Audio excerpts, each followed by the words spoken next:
Hello sa inyo, andito ako ngayon sa bus. Araw ngayon ng Friday, bale 9:15. Buti na lang umabot ako. Talagang pandalas ako kanina kasi pag hindi ako umabot ng 9:15 ng biyahe ng bus, ang sasakyan ko ay 9:40. Sayang din yung minuto. Kaya talagang pinaspasan ko. Buti na lang wala ako nabasa sa pagmamadali. Bali kasi ang pasok ko ng Sabado ay alternate. Mula nung nagkapapel ako, binigyan ako ng opportunity na alternate ang pasok ko ng Sabado. At ngayong linggo na to ay wala akong pasok ng Sabado. Kaya Biyernes parang ng gabi ay uuwi na ako. Ngayon, dito dahil medyo malayo ako sa yung trabaho ko, may bus. Tapos, ang problema ay by schedule. Pag hindi ka umabot ng schedule na ganong oras, ay mag-aantay ka. Kaya talagang bilisan. Mas maganda sana kung ang trabaho nyo ay dun sa by train lang para after 5 or 6 minutes lang may dadaan na ulit. Like dito talagang minsan ay mahaba yung oras ng pagitan. Lalo na minsan kapag Sabado na may pasok ay minsan isang oras ang pagitan. Kaya pag hindi ka umabot doon sa oras, mag-aantay ka pa ng isang oras. Ayan, nandito ako ngayon sa bus. Bali 45 minutes ang biyahe ko. Darating ako dun sa tinitirhan ko ay mag-alas 12 na. Kasi sobrang layo nung tinitirhan ko dito sa bahay ng amo ko. Mamaya papakita ko sa inyo yung pagbaba ko ng bus, kung saan ako isasakay naman ako ng rent-pe. Nagre-rent-pe ako kasi nga mas komportable ako doon kaysa sa bus. Sa bus kasi ay ako nahihilo. Unlike kapag sa tren, kampante ka lang. Kaya lang, 2 beses na akong lumampas kasi nga madilim. Yung Gada station kasi walang nakasulat. Hindi mo makikita kung anong station na. Tapos tutut ako ng cellphone. Kaya ayun, lumampas ako. 2 beses na yon. Kaya ang gagawin ko, mag-alarm ako within 30 minutes. Kasi 40 minutes yung biyahe. Para pag nag-alarm na, ay alam ko na malapit na ako. Ayan, ito yung bus na sinakyan ko. May ilan din ang pasahero. Ako'y nasa unahan, iba'y nasa likod. Dito pala sa bus, ang pagpindot dito kapag bababa kayo, nakikita niyo yung stop. Yan, yung kulay red na yan, button. O kaya naman minsan meron nasa taas, kaya lang itong bus na to walang napindutan sa taas. Kaya kailangan mo pumindot yan sa stop na yan. Para tumigil yung bus. Gabi na.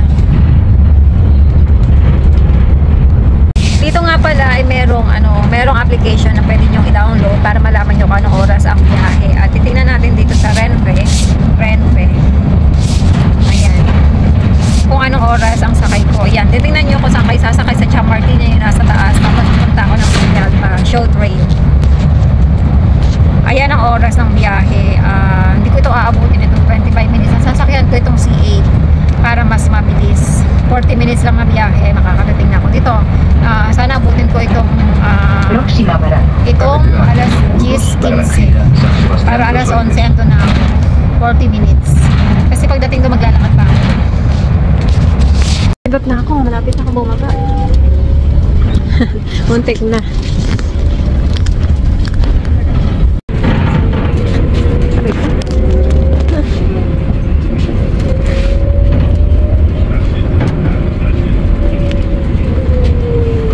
Ito na ako sa Chamartin Station. Yan na, maglalakad ako. Kailangan kong bilisan ng paglalakad kasi nga 15 minutes lang, aalis na. Ay, maraming dito, taxi. Malayo pa yung sakayan. Nabuti yari yung escalator. Yun yung bus ko sinakyan ko. Kulay green.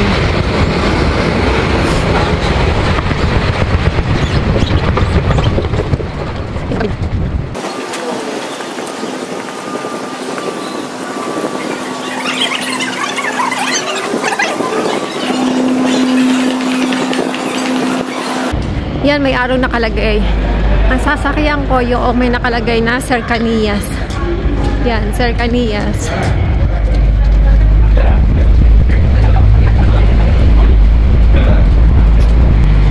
Hindi pa kasi gawa dito eh. Dati dito lang ang aking sakay eh. Ngayon, paikot pa ako dun. Yan, pag nandito kayo, susundan nyo lang yung arrow.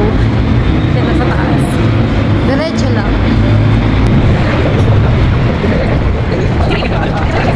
Yan, ang fast food dito. Burger King.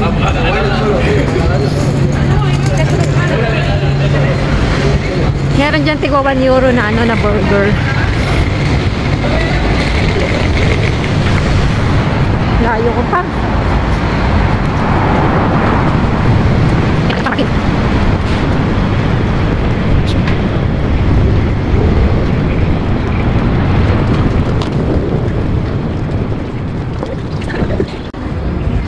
Medyo malapit-lapit na sa katotohanan.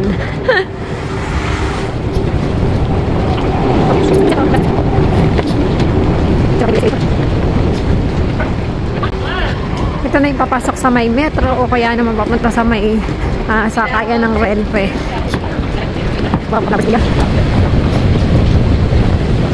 Yun na. Nabuti na i-ready ko na yung ano ko, aking card.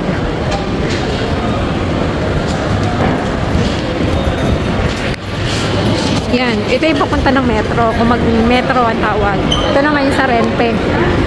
Yan. May arrow. Stop lang. Okay. Tapos kailangan akong bilisan.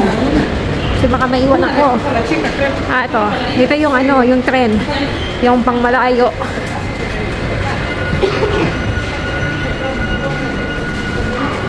Tapos meron ditong screen nakalagay kung anong platform at kung anong oras ang sakay.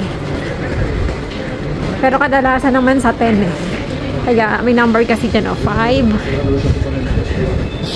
6. Yan, doon ako sa may 10. May screen din naman doon.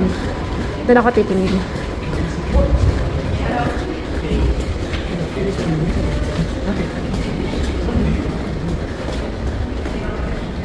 Ayan.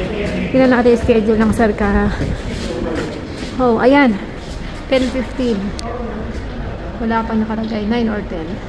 Antayin ko na lang. Ilalagay naman dyan kung anong platform. Ayan o. Yung BIA platform. Wala pa nakalagay.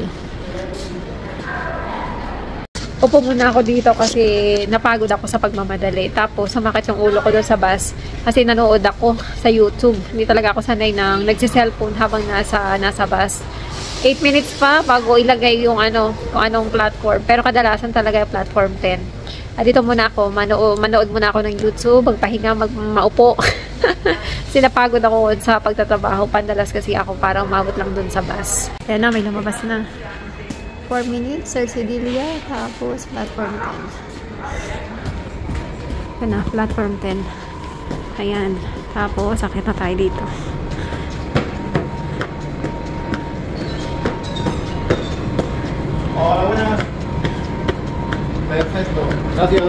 Yan, ito yung platform 10. Dito sa kabila yung 11. Nakikita nyo naman dyan, oh. Platform 10. Ayan, platform 10. Tapos sa kabila ang 11. Tayo natin dito yung train na darating. Upo tayo dito. May upuan. Ay, yung pala may upuan doon. Mas maganda. Dito tayo maupo. Upo tayo dito habang nag-aantay ng train. Yan, ang mga iba't ibang platform. Ito yung ano, sakayan ng tren. Tren or Renfe. Kasi tren din naman yung metro, kaya lang ano yon, inside Madrid. Diyan manggagaling yung tren. Yan na yung tren, parating na. Kita ko na. Ayan na.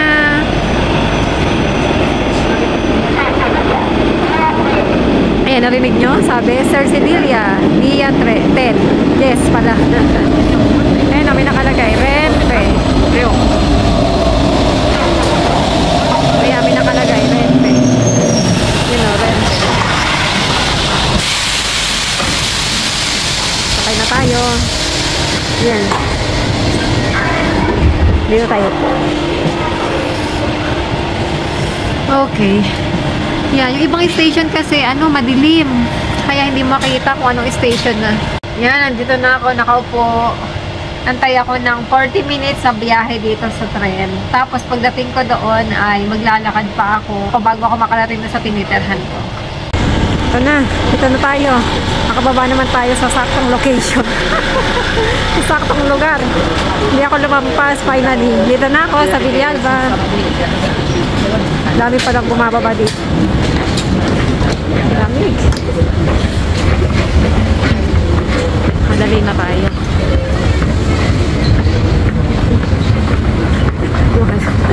Ay, ang lamig. Winter time.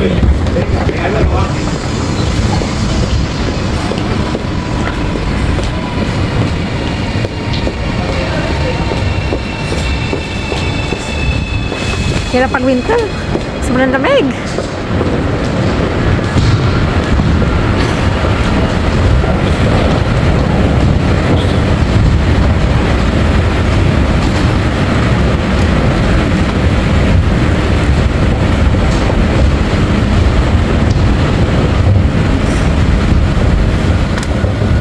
Pag mag-exit, kailangan itap ulit ito para maripad natin yung tent. Okay. Yan na, ito na ang Villalba. Hanggang dito na lang ang aking video. At medyo malayo-layo pa akong lalakarin. Yan na, ito na. Lapit lang naman. Ito na, maglalakad na ako. Mga 15 o 20 minutes na lakad.